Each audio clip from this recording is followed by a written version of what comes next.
Hi, my name is Spencer Maghrouri, and my project is on analyzing machine learning techniques in sports prediction. So, anyone can guess the result of a sports match, but how often are they right? The experts are right approximately 65% of the time, but can we do better? With machine learning and data science, we can. Recently, since the 2018 legalization of sports gambling, the amount of comprehensive sports data sets has skyrocketed, and the demand for more accurate predictions has only grown. This project is designed to approach three key questions. What are some struggles faced by researchers in past studies? What are some successful techniques that past studies have demonstrated? And what work needs to be done to develop more accurate models? A common thread in the studies I've reviewed is the struggle to implement a modified cross-validation approach that maintains the order of the data points.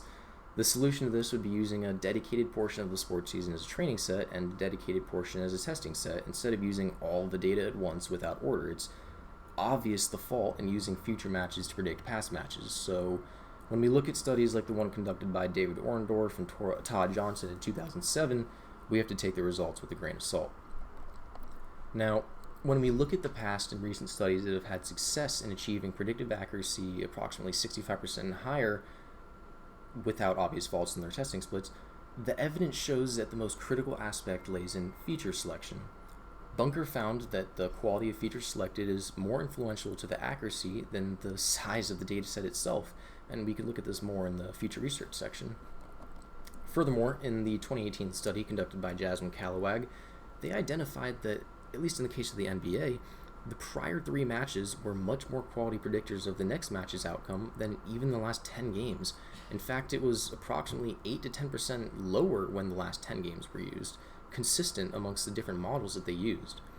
This opens an interesting question regarding what data should and should not be used for model training. Are sports teams really fluctuating performance so wildly week by week? The chance is low. In fact, the chance that these fluctuations are based on individual player performances is much more likely. So the work that remains must be further fleshed out or accounted for in the first 3 steps of Rory P. Bunker's proposed framework for model development in Figure 1. Specific player features need to be identified. Their records, their time played, their injuries, and their mood going into these games are all influential on the outcome of the match. Yet there are so many more unidentified features that could aid in predictive model development. Before these models can be constructed for each sport, like Bunker identified, we need to have domain experts come and deconstruct each individual position in each sport to find the most impactful actions to measure player performance by. As this practice becomes standardized, vast sources of data will accumulate for each position or each sport or league, and ideally be able to be accessed by researchers everywhere.